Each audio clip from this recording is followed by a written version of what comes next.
Hello నమస్తే, నేను journalist YNR. Telangana ముఖ్యమంత్రి రేవంత్ రెడ్డి భారతీయ జనతా పార్టీ నాయకులు ఒక్కటిగా కలిసి పనిచేస్తున్నారంటూ తెలంగాణలో ప్రతిపక్ష పార్టీ బీఆర్ఎస్ ఆరోపణలు చేస్తూ ఉంటుంది. చాలా సందర్భాల్లో బీఆర్ఎస్ అటువంటి ఆరోపణలు చేసింది.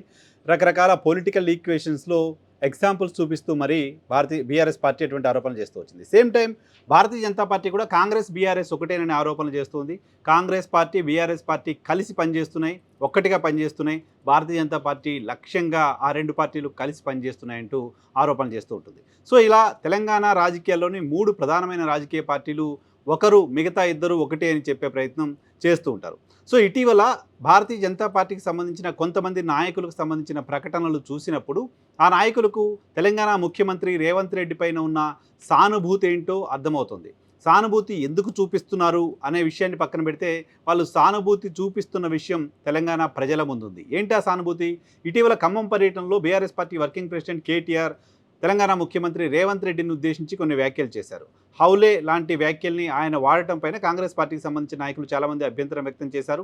సో ఇటువంటి భాష ఎలా మాట్లాడతారు అంటూ ప్రశ్నించారు. మరోవైపు బీఆర్ఎస్ పార్టీ నుంచి కూడా అదే స్థాయిలో కౌంటర్స్ కూడా రావడం చూసాం. బీఆర్ఎస్ పార్టీ మాజీ ముఖ్యమంత్రి కేసీఆర్ గారిని పట్టుకొని ఆయన పేగులు మెళ్ళలో వేసుకుంటానని, లేకపోతే ఆయన గుడ్లతో కబడ్డీలు ఆడతానంటూ రకరకాల కమెంట్స్ని గతంలో రేవంత్ రెడ్డి చేశారు ముఖ్యమంత్రిగా ఉన్న సమయంలో. సో ఆయన ఇప్పుడు కేటీఆర్ మాట్లాడిన ఈ వ్యాఖ్యల్ని ఏ రకంగా తప్పుపడతారు, కేటీఆర్ మాట్లాడిన దాంట్లో తప్పేం లేదు అంటూ బీఆర్ఎస్ పార్టీకి సంబంధించిన నాయకులు సమర్థించుకోవడం కూడా చూసాం. సో అది విమర్శలకు ప్రతి విమర్శలకు మాత్రమే ఆగిపోయింది. దీనిపైన బండి సంజయ్ రెస్పాండ్ అయ్యారు. బండి సంజయ్ ఓ ముఖ్యమంత్రి ఆయన్ని హౌలా అంటే ఊరుకుంటాడేమో కానీ మేము ఊరుకోమంటున్నాడు. ఆయన ఓ ముఖ్యమంత్రిని హౌలా అని ఎలా అంటారు అంటూ ప్రశ్నిస్తున్నారు.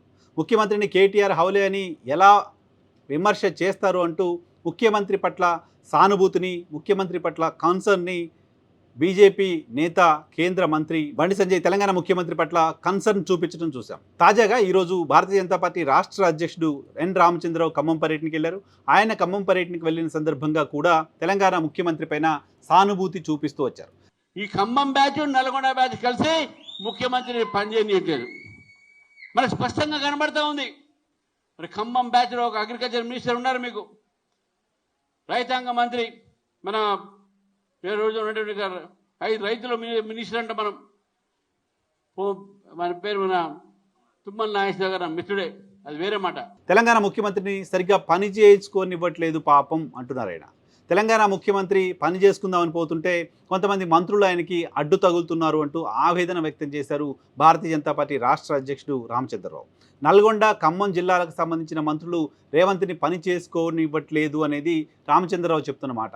ఆ మాట ఇప్పటివరకు కాంగ్రెస్ పార్టీకి సంబంధించిన ముఖ్యమంత్రి రేవంత్ రెడ్డి ఎక్కడా మాట్లాడినట్టు కనపడలేదు. కానీ భారతీయ జనతా పార్టీ నాయకులకు మాత్రం ముఖ్యమంత్రిని మంత్రులు ఏ రకంగా ఇబ్బందులు పెడుతున్నారనే దానిపైన చాలా కీలకమైన క్రెడిబుల్ ఇన్ఫర్మేషన్ ఉన్నట్లు కనపడుతోంది. దాన్ని బేస్ చేసుకుని ఆయన ఓపెన్గా మీడియా ముందే మాట్లాడుతున్నారు. పాపం రేవంత్ని ఈ మంత్రులు ఇబ్బంది పెడుతున్నారు, పాపం రేవంత్ని ఈ మంత్రులు పని చేసుకోనివ్వట్లేదు అని.